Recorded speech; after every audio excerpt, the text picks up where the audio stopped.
નમસ્કાર, VTV news સાથે હું છું જુહી। સૌથી પહેલા વાત કરીએ બ્રેકિંગ ન્યૂઝ મળી રહ્યા છે। હાલ વાત કરવામાં આવે તો અમરેલીથી સમાચાર। કિશોર ભજીયાવાળા મુદ્દે વધુ એક ખુલાસો થયો છે।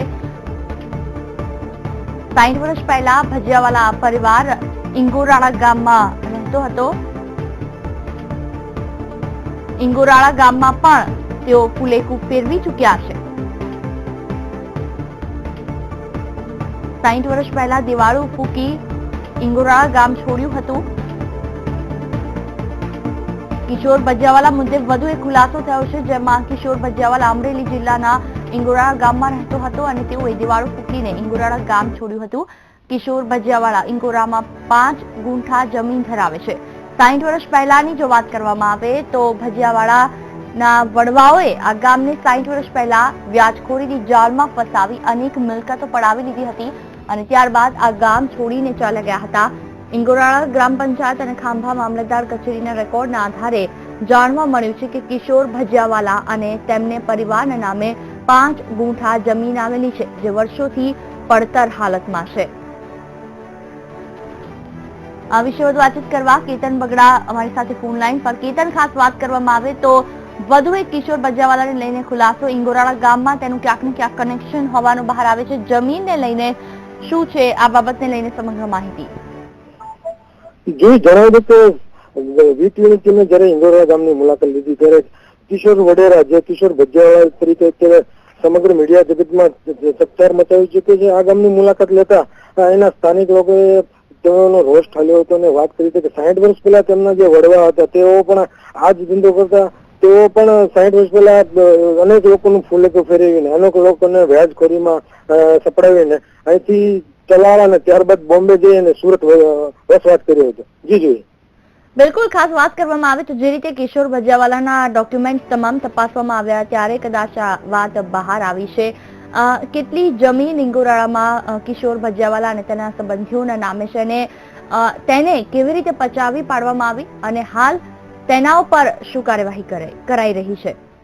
જી જયારે ખાંભા મામલતદાર ઓફિસની મુલાકાત વીટીવીએ લીધી ત્યારે આ ઓફિસમાંથી એવું બહાર આવ્યું કે ઇંગોરાળા ગામની બહાર કિશોર ભજીયાવાળાની 5 ગુંઠા જેટલી જમીન છે અને આ 5 ગુંઠા જમીન છે તેમના સર્વ પરિવારના 10 થી 12 સભ્યોના નામે આ 5 ગુંઠા જમીન આવેલી છે। હાલ તો આ જે જમીન છે તે પડતર પડી રહી છે અને છેલ્લા 60 વર્ષથી ઇંગોરાળા ગામ છોડ્યા બાદ કિશોર ભજીયાવાળા છે તેનો કોઈ સંપર્ક કોઈ ગામવાસીઓ કે કોઈ સ્થાનિક લોકો સાથે નથી। જી જોઈએ બિલકુલ, એવું કહેવાય રહ્યું છે કે આ બાબતને લઈને પહેલા પણ ખાસ મામલતદાર કચેરીમાં રજૂઆત કરવામાં આવી હતી, તેમ છતાં પણ તેને લઈને ના કોઈ પૂછપરછ કરાઈ કે ના એ વખતે કોઈ મામલો બિચક્યો હતો।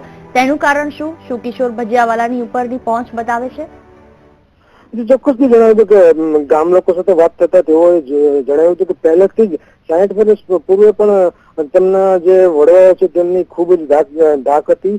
લોકો તેનાથી ખૂબ જ ડરતા હતા અને આ જે જમીન છે તે 60 વર્ષથી પોતાના કબજામાં છે ને તે આમનામ હાલ પડી રહી છે। જી જોઈએ બિલકુલ, તમામ જાણકારી બદલ આભાર।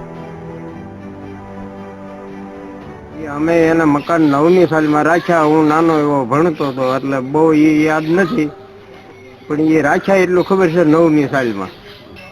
અને અહીંથી સલાળા વૈયા ગયા હતા અને સલાળાથી ત્યાંથી દિવાળું ફૂકીને મુંબઈ વૈયા ગયા। એ પછી અમે કાંઈ મળ્યા નથી કોઈ દિવસ। એકડ ઉપર 5 ગુંઠા જમીન છે અને સંયુક્ત નામે 14 નામે જમીન ચાલે છે, બરોબર। 5 ગુંઠા જમીન આવી છે એકડ ઉપર અને 14 નામે સંયુક્ત ખાતે ચાલે છે। ખેડૂતોના અને ગરીબ માણસોને ધીરધાર કરવી ઊંચા વ્યાજે અને વ્યાજે લીધા પછી એ ખેડૂતો બધા અને ગામડાના ગરીબ માણસો અભણ હોય। કેટલાય કેસોમાં એવું બનેલું છે કે એમણે વ્યાજ અને મૂળ રકમ પાછી આપી હોવા છતાં એની જમા ન લઈ અને ઉધાર બોલાવી અને આવું શોષણ વર્ષો સુધી એની પેઢીએ કર્યા। સમગ્ર રાજ્યમાંથી અત્યારે ચર્ચાનો વિષય બનેલા કિશોર ભજીયાવાળાની આવકવેરા વિભાગના સર્ચ ઓપરેશનમાં વધુ ચોંકાવનારા ખુલાસા થયા। 6ઠ્ઠા દિવસ આઈટી વિભાગે કિશોર ભજીયાવાળાની 12 વર્ષથી બંધ જ્વેલરીની દુકાન શોધી કાઢી, જેમાં દુકાનના ભોયરામાંથી 8 ફૂટ ઊંચી તિજોરી જોવા મળી છે। આ તિજોરીમાંથી 50 કિલો ચાંદીના વાસણો મળી આવ્યા। આ તમામ મુદ્દામાલ કિશોર ભજીયાવાળાના પુત્ર જિગ્નેશની હાજરીમાં કબજે કરાયા છે। કે જે દુકાનોની ચાવી ભજીયાવાળા પરિવાર દ્વારા આપવામાં નહીં આવતા આખરે સુરતના ભાગા તળાવ ખાતે આવેલી દુકાનનું શટર તોડી અંદર ગયા હતા અને ત્યાર સુધી ઇન્કમ ટેક્સ વિભાગને ભજીયાવાળાના લોકર્સમાંથી 180 કિલો ચાંદી, 2.50 કરોડની ગોલ્ડ જ્વેલરી, 1.06 કરોડની નવી અને 28 લાખની જૂની નોટો મળી હતી. જ્યારે ત્યારબાદ સુરત પીપલ્સ બેંકની ઉધના શાખામાં કુલ 16 લોકર ખુલ્યા છે, જેમાંથી 5 ખાલી નીકળ્યા. આજે ભજીયાવાળાના લોકર્સમાંથી અંદાજે 4 કરોડની કિંમતની સોનાની ઈંટ અને બિસ્કિટ સહિતનું 13 કિલો સોનું, 1 કિલો હીરાના ઝવેરાત, 2 કિલો ચાંદી અને 5 લાખની રૂપિયા 5, 10, 20 અને 100ની નાની નાની નોટો મળી આવી છે. આ ઉપરાંત આજ રોજ કિશોરની બંધ પડેલી દુકાનમાંથી 50 કિલો ચાંદીના વાસણો મળી આવ્યા. જ્યારે હજી પણ ઇન્કમ ટેક્સ વિભાગ કિશોર ભજીયાવાલા પાસે મળેલા દસ્તાવેજો, મિલકતના કાગળોની તપાસ કરી રહી છે, જેથી મોટી સંખ્યામાં કિશોર મંગળના કાળા વ્યવહારો સામે આવે તો નવાઈ નહીં.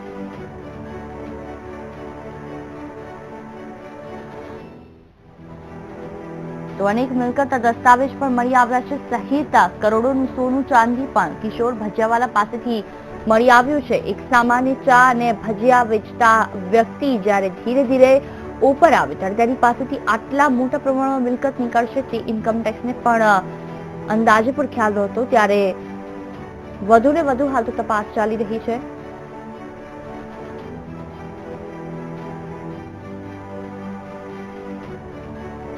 તો આ તરફ